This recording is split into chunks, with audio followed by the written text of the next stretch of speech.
The band started 21 years ago, and behind them they have left a legacy detailing every step they've taken to become the rock and roll band of their era.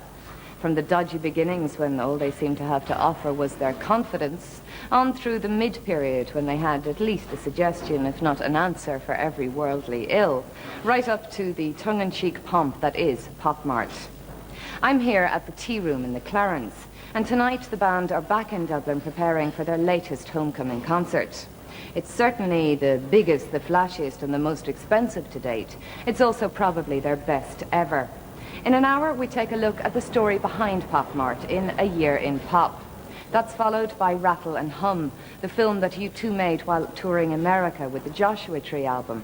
But first, it's right back to the embarrassing bits.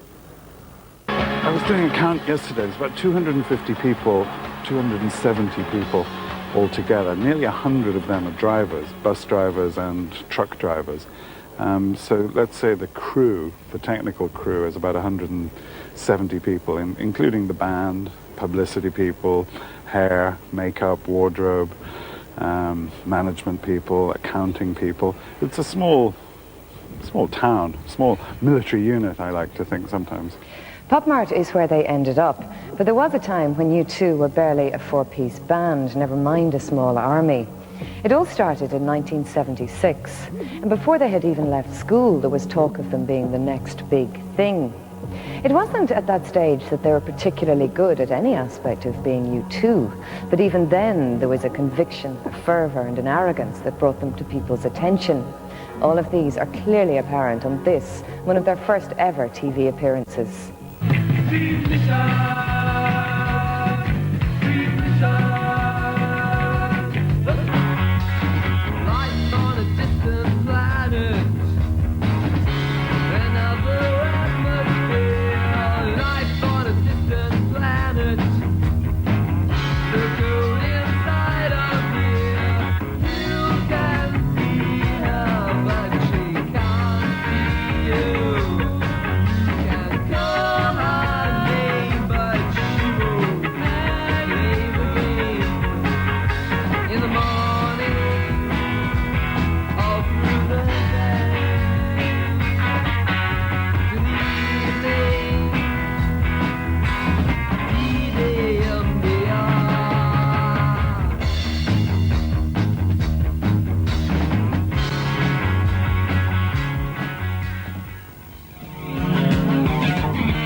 That was U2 you were listening there. They're about 2 years on the road at the moment and doing very well. Very pleasant bunch of fellas right enough, and that's the sort of music that young people are making around Ireland at the moment. Shake!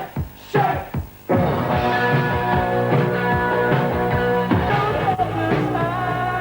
I remember those classic support slots to U2 at the Bagot. Yeah. When, I mean, you know, U2 were coming up, they were doing quite well. They weren't exactly a major band or anything at the time. But I mean, like, there was 100 people turned away each time. And I remember a lot of people, when you finished your set, would leave. I mean, like, they didn't... Is that U2 making a video?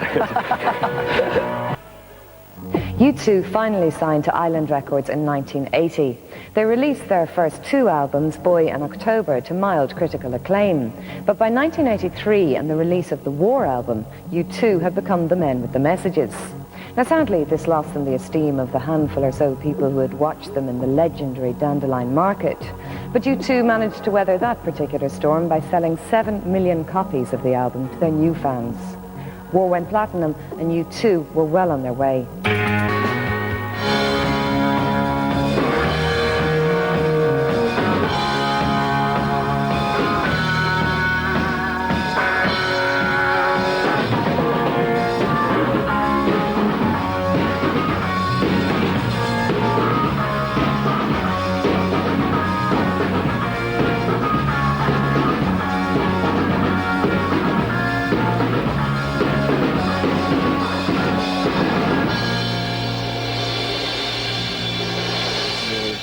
War had introduced U2 to America. The next album, The Unforgettable Fire, saw the band embrace America and all things American, from Elvis to drive-ins to Martin Luther King. This was the album where U2 tried to get away from their guitar-heavy anthems. They brought in Brian Eno to collaborate, and certainly the sound evolved, but into something that Rolling Stone magazine described as disjointed and inconsistent. They also called Bono's lyrics artsy blather. However, exactly the same publication went on to give the band virtually all of the prizes in their 1985 Readers' and Critics poll. It was the very first hint of the huge effect U2 were to have on the States. U2! I touched their limo! I got this close to them! Oh my god, this is so cool! It's like a dream! Oh my god. You're actually trembling.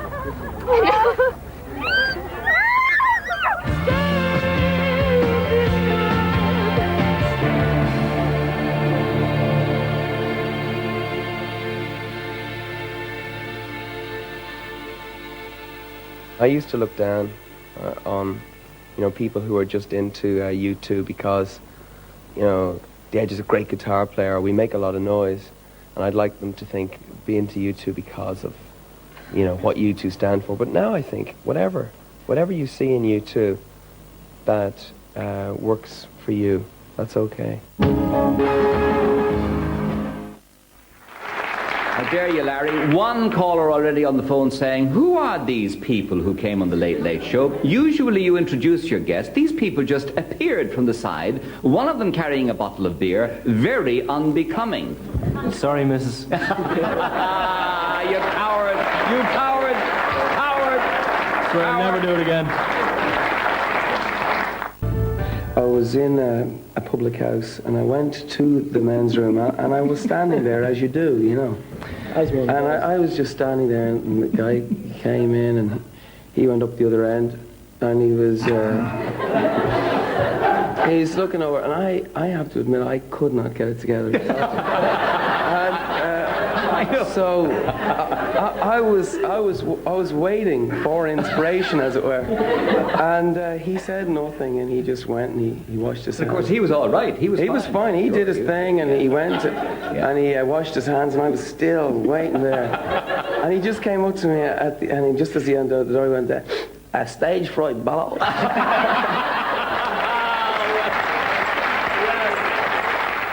People expected us to be, holier than thou. They thought, it was, and I found... You got the tag. Yeah, and you felt like a hypocrite.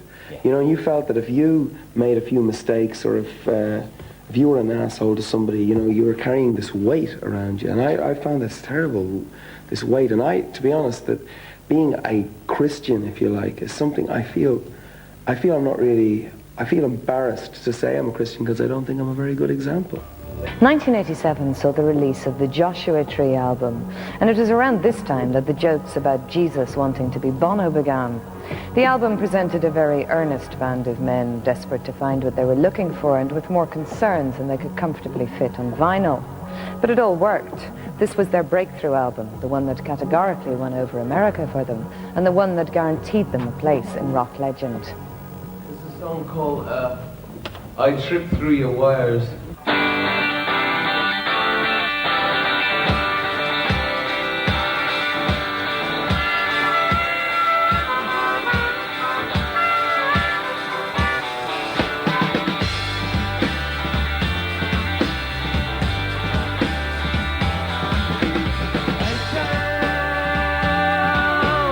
Your tide is turning in this town. I walk through your city streetlights, look torn down in your city streetlights. In this town,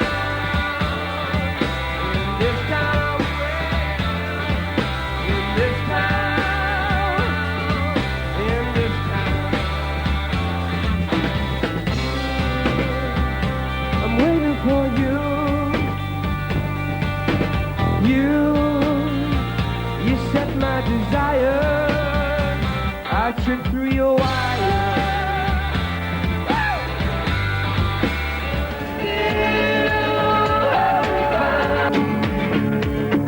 The video for I Still Haven't Found What I'm Looking For. Tell us about the making of that. Well, it was done very late one night in Las Vegas. Barry Devlin, was in doing a documentary, and we just thought that if we could sort of have a goof and just see if we could get away with it and do a video. I mean, it wasn't that serious at the time, and just went around the streets of Las Vegas with one camera, and we had a, what's it called, a supermarket basket with like a little lamp and like a little tape recorder, and just driving down the road with this. Audiences in America, they hoot. I think Barbara Lee would own up to that. They go, whoo, you, like that. When, you know, if you'd walked in here, they'd all be hooting. I find, I mean, I have a kind of love-hate relationship with America. I love it. I really love it. I mean, I hate the violence. I hate the people being gunned down in the street, the impersonal thing about living in tall buildings in small cities. But I love the wide open plains of America, and I find that the audiences are also wide open, quite naive, and quite up for you. I've met Ronnie Drew along the way, along the road over the years. Really loved the man. Never met Luke Kelly. Saw him crossing O'Connell Street once. Fiery red hair. Would have loved to have met him. It's a pleasure to be here. U2's next project was Rattle and Hum, the album, the book and the film, all based on the Joshua Tree tour. This three-pronged attack was seen as a little uppity by the critics, and even U2's devoted following were pushed to their limits.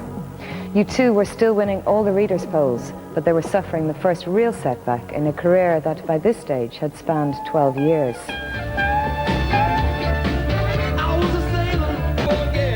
There was the lace on her wedding gown. I was scared, but I left her standing before love came down. I held the scabbard on the sword, he drew the sword. I threw the dice when they pierced his side, but I've seen love conquer, great divine. We spent a long time saving the whale, Amnesty International. At this stage, you know, when you get into your 30s, you just realise that it's all about cash. You know? After 15 years of lucrative soul-searching, U2 seemed to have discovered a sense of humour. The irony was that this was coming off the back of their bleakest and most introspective album to date, Octum Baby. Christian some of them may be, but U2's real talent seems to be reincarnation. With Octum Baby, they soared anew, Stetsons, the blues and godly causes all forgotten. And before you could blink, the accompanying Zoo Tour had spawned the next album, Zeropa.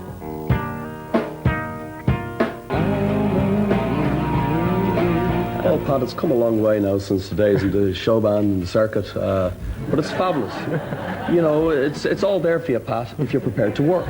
And, you know, we've had a fabulous time in the States, and we're up there at Champers all the way, the red carpet, and, you know, we really are having a fabulous time. We don't have any problem with utilizing technology. It's always been a part of rock and roll.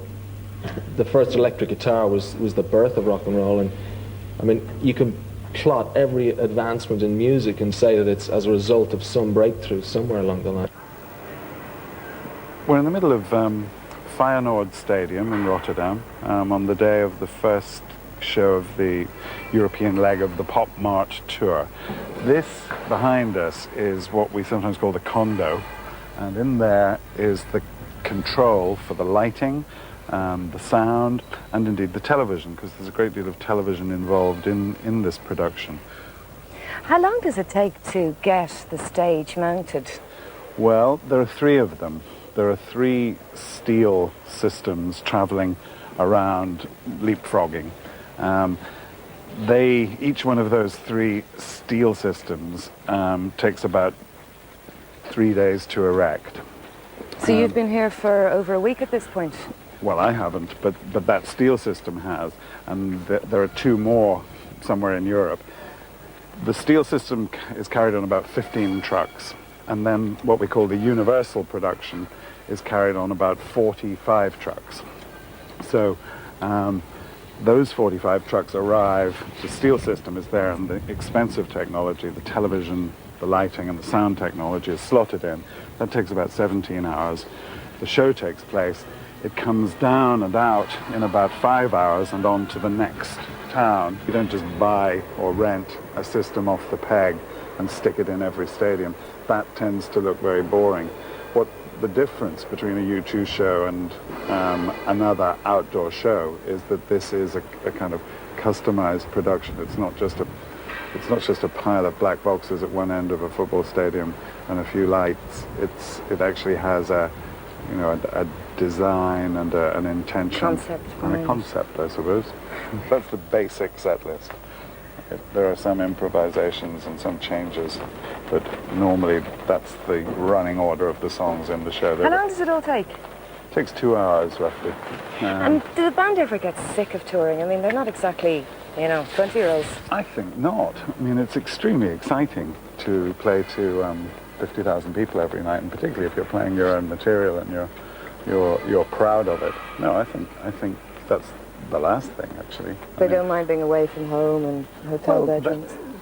Sure. I mean, there are disadvantages to touring, but there's no whinging either. I mean, this is what we wanted, and U2 certainly did want to be the biggest band, or the greatest band, or the best band, and arguably they now are.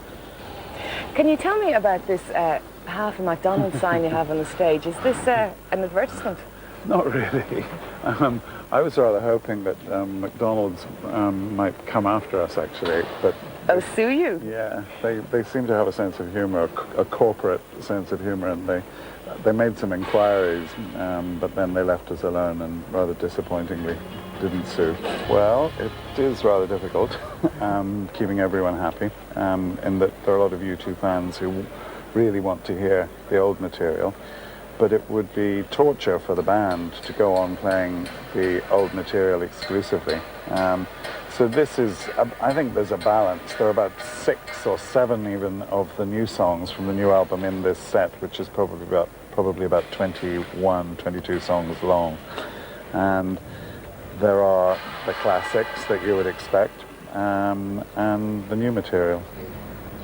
Did the band actually fight over which of the old songs make it to the set list? Not really. What works tends to determine the eventual running order.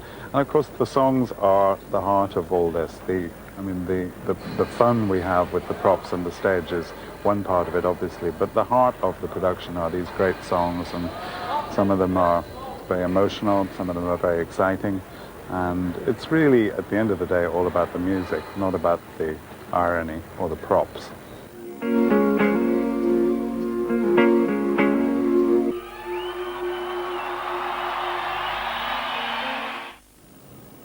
You've seen that U2 are the masters of reinvention. After the break, it's time to take a deeper look behind their current image. Rattle and Hum, the film, is still to come here on Network 2 in an hour. But first, it's back to what's in store for those lucky ticket holders tomorrow night, Popmart. This is a vastly ambitious tour, and like anything that's ambitious, it's divided opinions right down the line. So before you see it for yourself, or even just hear all about it, this is the story behind it. I think it's time to come out and say that I had one of the worst haircuts in the 80s, and it launched a million second division soccer players. When I look back at the footage, I just think, what a spa. But the truth of it, if I'm really being honest, I thought I looked like David Bowie.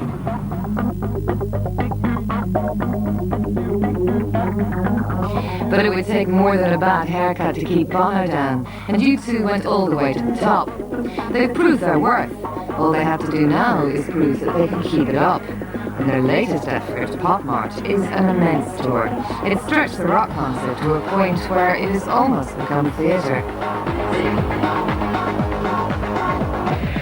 U2 are one of the few bands who actually embrace playing large-scale stadiums and play them for all they're worth. Their last tour, Zoo TV, was a postmodern punch in the face. This tour is high-tech kitsch. And contrary to media reports of half-empty stadiums and cancelled concerts, Popmart is the highest-grossing tour of the year so far in America, netting $49 million in ticket sales over just 27 shows.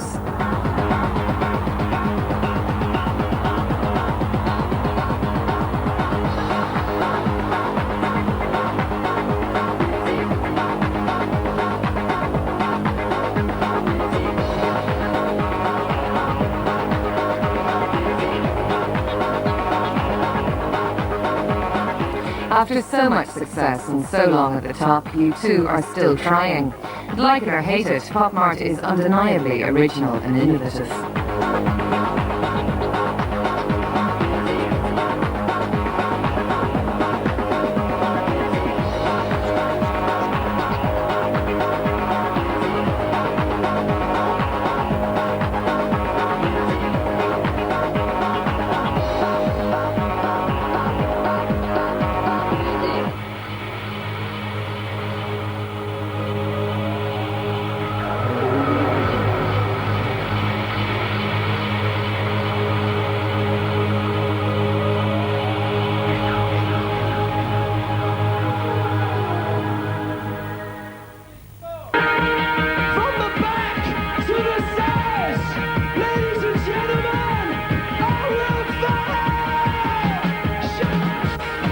Even without the aid of multi-million-dollar stage sets, U2 were always a stadium band to be reckoned with.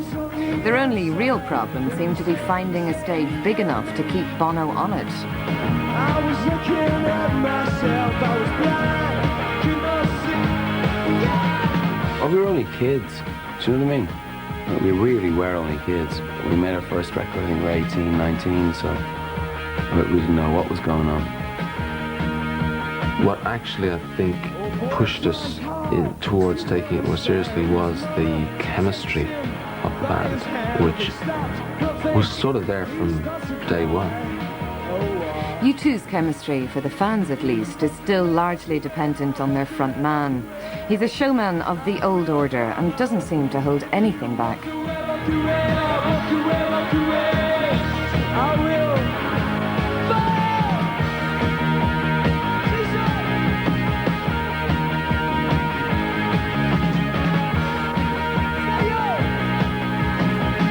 When you're 16 years old, you know, you think you can take on the whole world, don't you? Sometimes you're right. The band has an all-important fifth member. Paul McGuinness, their manager, has been with them from the very beginning. I have extreme confidence in their instincts. I mean, my instinct is to trust theirs. But his confidence was not echoed by A&R men, and finding a record label for U2 was no easy task. Eventually, Island Records made one of the best decisions of their lives.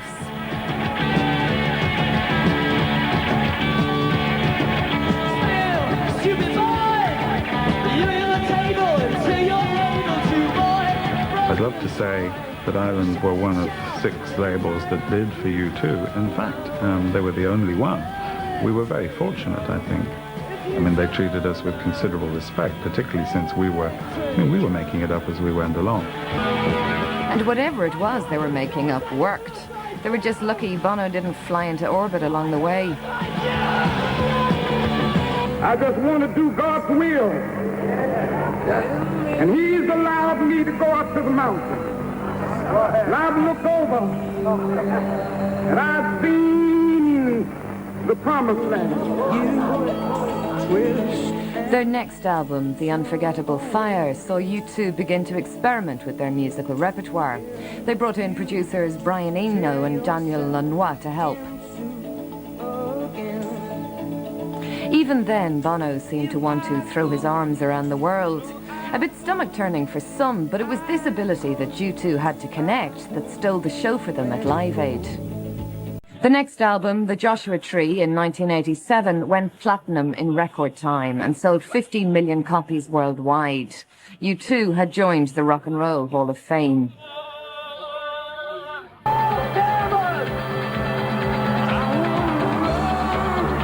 You're drawing people in here from Orange County and all over the goddamn place. We would have to go on what's called a TAC alert and get this problem solved. We're not going to do that. We're shutting the location down. There is no vote. It happens now. The Joshua Tree tour spawned a commercial monster. Their next album, Rattle and Hum.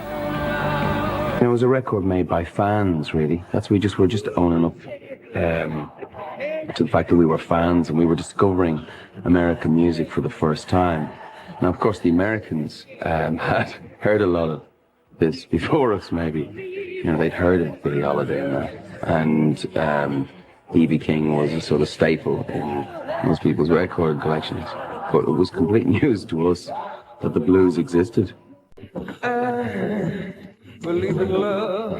Quite honestly, I think the failure of Rattle and Hum is more a business failure than a creative failure. I think we didn't appreciate how annoyed people would get when they were hit over the head with the sort of marketing campaign that's associated with a major studio movie release. Well, I actually remember Rattle and Hum being, and this is the irony, I remember it being hugely acclaimed as an album when it came out, and also as a film. If it had been released in a little small cinema somewhere, some some art house cinemas, it would have been, it would have been grand. You've got the album, you've got the film, you can buy the t-shirt, and next thing you're going to have the video. It just seemed like we were just pushing and pushing and pushing too hard. It was released, in whatever it was, 1,000 cinemas around America with a huge big hype. And by the way, Phil wasn't responsible for that, or Paramount Pictures. That was us. We wanted that. We got the balance wrong, and we thought that if we got the elements of the campaign right, they wouldn't mind how big it was and how frequently they were exposed to it. In fact, it annoyed the hell out of them, and I'm not surprised in retrospect. It was a fuck-up. By now, U2 had been going for over a decade. The critical backlash meant it was time for change, something the band had always been good at. And some dream it was. It couldn't have been much more of a departure. U2 cut their hair and got rid of the spurs. We will rock you. Zoo TV was really us completely losing the run of ourselves, letting our imaginations run riot. We will rock you. And anyone else's imagination that we could get our hands on. They had the vision, but we had the television. We're stealing from the thieves. Zoo TV showed... Yeah, it does. Yeah, absolutely. But you look great. There are many, many levels to Zoo TV. It must be art. It's an extraordinary thing to be on in front of 50,000 people and have your mind blown. And that's what Zoo TV did to me every night. Just completely turned me over. That mixture of European decadence. I mean, I couldn't believe we were getting away with it. And the Las Vegas crash. I couldn't believe we could afford it. This is what we want. The best thing that I could ever hear from a member of the audience at Zoo TV, as all these images came piling in, was, "It's too much. This is, you have to slow it down. I can't take it all in." Yeah, they're coming to a rock and roll gig and watching television. I think that, what more can you ask for?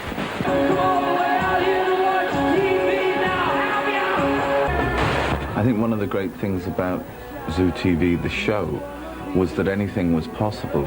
There were nights when we would be able to beam a signal into people's homes and give them a private concert, and other nights where, Sarajevo could beam in a report of what had happened there that day. We had all these mad ideas, but it was a grand madness. Stealing from the thieves, that was one of the ideas, that basically Zoo TV was just grand larceny. When they started stealing it back, it was time to stop.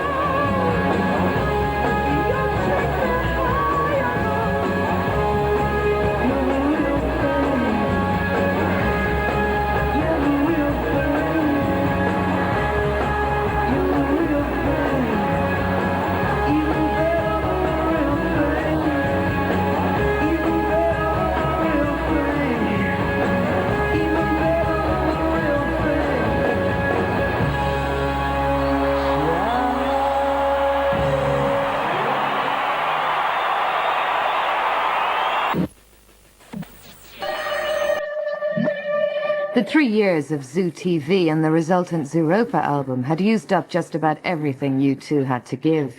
It was time for rest and time for play. For Adam and Larry, time to play at the movies. The theme tune they reworked for Mission Impossible even gave them their own top 20 chart single. Cinema soundtracks seemed to be catching, and never slow to improve on a fad, the entire group were soon at it. They wrote and performed the title song for Batman Forever. The accompanying video was to be the last appearance of Bono's satanic alter ego, Mephisto. All of this was still U2 at play. Where was the next album? None of us really felt that we wanted to go in full steam into a U2 record, that we wanted a bit of a stopgap to catch up with each other, just to be able to talk and see how we were going to make the next record, see if everyone wanted to go forward in the same way, because, you know, one or two members of the band could have said, look guys, you know, I'm happy to do the record, but I don't want to tour, I want to stay home. And then we'd have had to look at the next record in a different way. For a time, U2 became part of a broader musical collective that included Brian Eno, Howie B, and Luciano Pavarotti. At first they toyed with calling this spin-off group Babel, but then settled for Passengers. The album that followed, Original Soundtracks 1, was created as music for a series of imaginary films. We've been planning for years to do something with Brian where we would work with him as a full collaborator rather than as a producer. We put him in charge. He was in the group, and the fifth member, and what a member. Passengers was the result of that collaboration, a soundtrack album without a movie. Not Larry's favourite U2 album of all time. It was self-indulgent. As a soundtrack to a movie or two movies, it makes sense. It made no sense as you know, sort of an album. Good reason for doing Passengers. Get Larry to move out of the left-hand side of his brain for a minute. That side of my brain is kind of a little redundant. Get him out of his garage, out from under his car. I like clarity, straight lines. Get him into some arty stuff. You know, there's a sort of thin line between art and art for art's sake. You got to be careful with that one. Larry just doesn't like it because we hardly let him play the drums.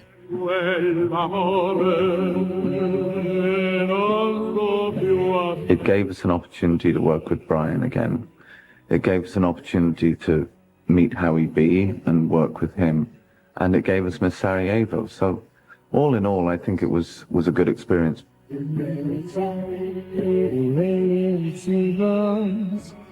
the night is set to free. Whatever Passengers was, it finally provided the launch point for U2's next album. Frightened. Silly, there's nothing in there to be afraid of. Then what's that music? That's what I want to find out. We have to get help. I'm not sure I care to find out what it is. Something's making that music. The records, we started with Shoes, you know. This record, we started with Edge's Moustache. You know, there's a lot of music you can't play when you've got who looks like Edge in your band. To us, it's the risk of changing things that is exciting, rather than the fear of, oh, maybe if we change something, you know, something will go wrong. I think it's more likely to go wrong if we don't change and evolve. I do think we live right now at a time, you know, at the fag end of the 20th century, where there's a lot of nostalgia, you know, and the musical climate is, it's like karaoke.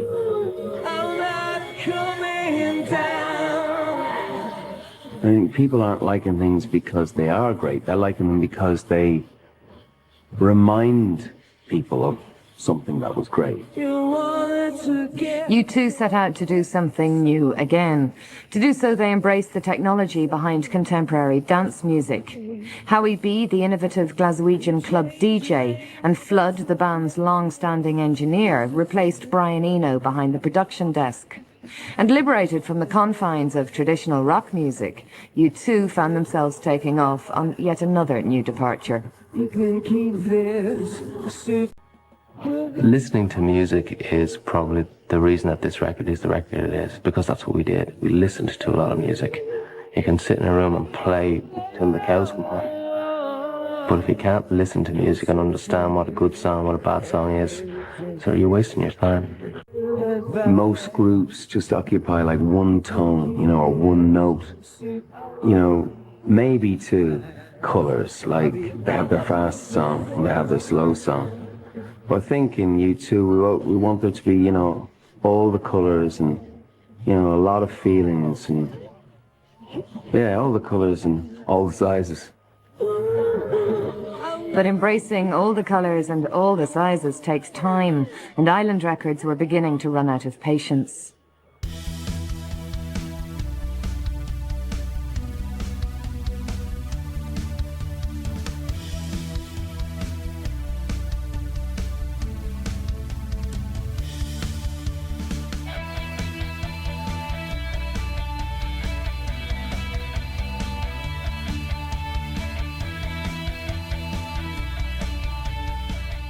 There's two kinds of deadlines. There's the deadline that you impose on yourself, and there's the deadline that your dependents impose on you.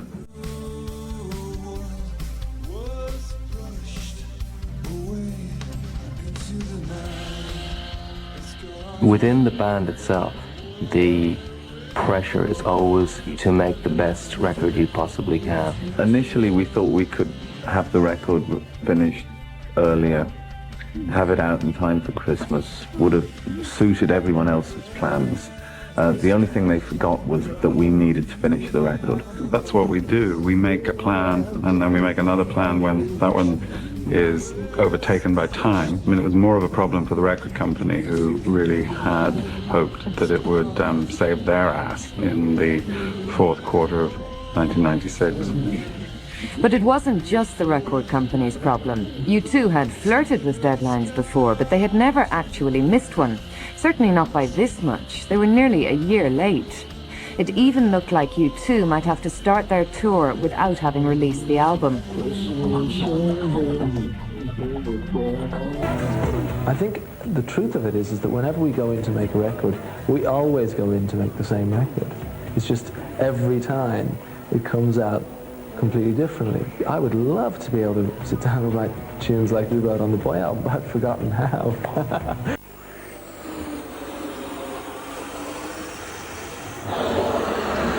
Finally, last spring, everybody got to hear what had taken the band so long to achieve.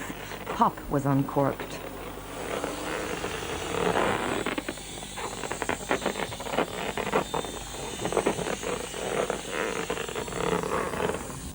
Pop. Hi. To make or cause a small explosive sound. Pop's whatever you think pop is. I mean, on the way to it, you get loads of things like poodle, pontiff, hong. The humor is the key. You know what that is, but you still want some. We just can't get enough of that love. I don't think art has really any, boundaries. Pop means a certain flavor. A non-alcoholic fizzy drink. Well, I've been thinking about this a lot. Taking art off a pedestal and giving it back to the people. And I've got absolutely no idea. Fizzy and fun as pop is, the lyrics are as devious and deviant as anything U2 has done to date.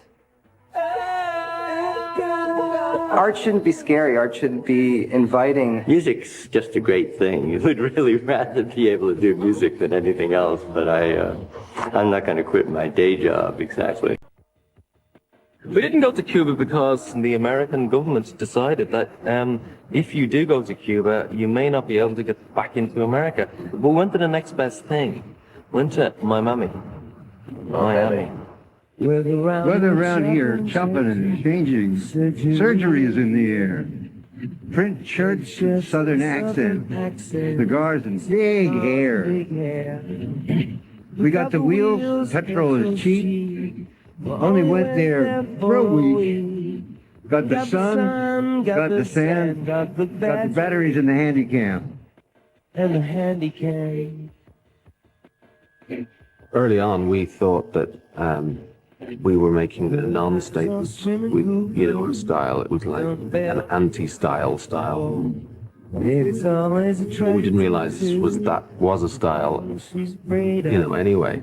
Big girl with a sweet tooth watches a skinny girl in the photo shoot. Freshman, squeaky clean. She tastes of chlorine. Miami.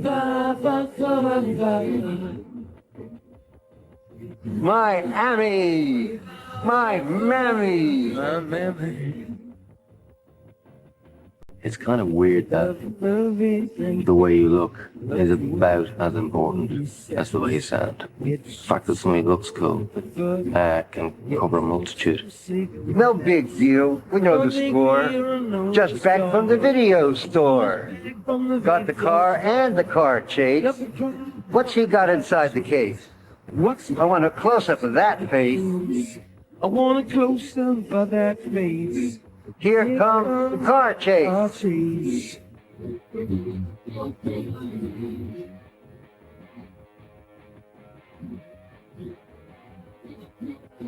My mammy. I think I look cool. I don't know about the other three, but I look cool. I am cool. Some places are like your auntie, but there's no place like Miami. My mammy.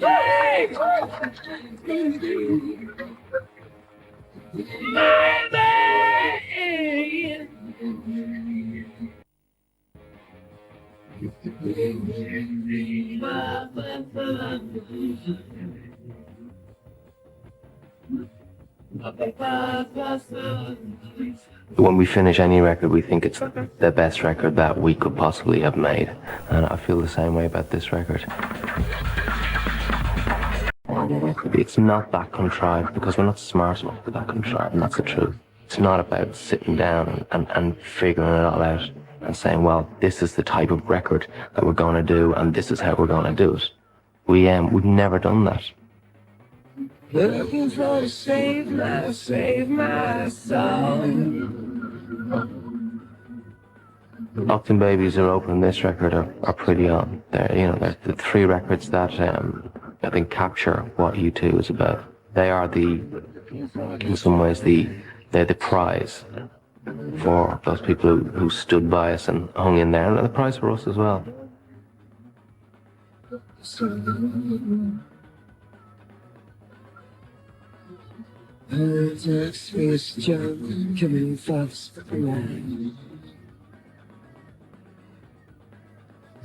By holding your news conference in this setting, you don't mean to suggest that your music is flimsily constructed from cheap materials, is discountable and ultimately disposable, do you? I agree with everything you say apart from discountable.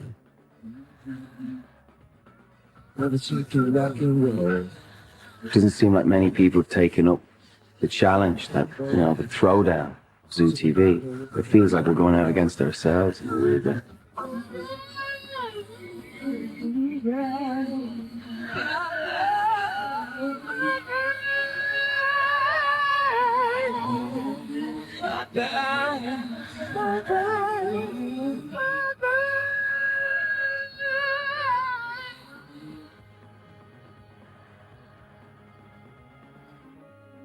And that's the reason why you join a band, isn't it? You want to see how far you can take it. And it's like, being in a band has always been about living at large or, writing at large. And I don't think people should be afraid of that. And I mean, it's like, big can be beautiful. But in the end, there's blood in the music. It's not tinsel. Any significance to launching the tour on Ash Wednesday? Ash Wednesday and Kmart. That just wraps us up. Okay. It's the music that is the bedrock of any U2 show. It's not the coloured lights and the fancy images. They're a lot of fun, and they probably make sense of being in a stadium. But I like to think that really people are coming along to hear the songs first and foremost. My ambition for it would be to make it as mind-blowing for the people who come as it will be for me, because it has to be that for me every night, and for us. I think everyone will feel the same way about that. Why a lemon? Well, it's kind of the transport of the future. It takes 3 adults and a child. It's got reflective panels to keep out unwanted radiation. The Beatles were the first stadium act. They just didn't have, 150 feet by 50 foot television screen to get it across. And so they felt swamped by it all. We're going to swamp the stadium. It's like most rock and roll stars, drive, their Rolls Royce into the swimming pool. That's a classic rock and roll cliche. With us, we drive it into the crowd.